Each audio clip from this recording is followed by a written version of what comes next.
এরশাদ সাহেব করেছেন 9 বছর, আর সামরিক আইন ছিল প্রায় 9-10 বছরের মতো। এই 54 বছর দেশ শাসন হয়েছে। আপনারা কি বলতে পারবেন যে এমন কোন শাসন ওই 3টা দলের যাদের নাম বললাম, এমন কোন সরকার, এমন কোন দল, এমন কোন মন্ত্রী নেতার আমল কি ছিল যারা দুর্নীতি করে নাই? প্রত্যেকটি সরকারের মধ্যে প্রত্যেকটি আমলে দুর্নীতিতে তারা ছেয়ে গিয়েছিল, দুর্নীতিতে চ্যাম্পিয়ন হয়েছে। সব সরকারের আমলে মন্ত্রী এমপিরা দুর্নীতি করেছে, চেয়ারম্যানরা দুর্নীতি করেছে, কিন্তু একটা দল বাকি আছে, সেটা হচ্ছে বাংলাদেশ জামাত ইসলামী। আমরা এদেশে 79 সালের পর যে কয়েকটা গ্রহণযোগ্য নির্বাচন হয়েছে, প্রত্যেকটি নির্বাচনে অংশ নিয়েছি।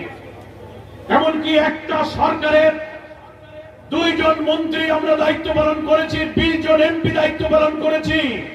মঈনুদ্দিন ফখরুদ্দিনের সরকার ক্ষমতায় এসে সবাইকে গ্রেফতার করে দুর্নীতির জন্য তন্ন তন্ন করে খুঁজেছে, সব দলে দুর্নীতি পেয়েছে।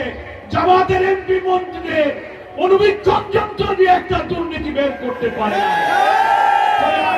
বাংলাদেশ দুর্নীতিমুক্ত বাংলাদেশ বানাতে গেলে অতীতে যাদের শাসন দেখেছি, এই পুরনো নেতৃত্ব আর শাসন আমরা চাই না, নতুন শাসন চাই। সেই নতুন শাসন হচ্ছে আসমান থেকে নাজিল হওয়া কিতাব, মহান আল্লাহ তাআলার বিধান, আর আমাদের প্রিয় নবী মুহাম্মদ মুস্তাফা সাল্লাল্লাহু আলাইহি ওয়াসাল্লামের আদর্শ।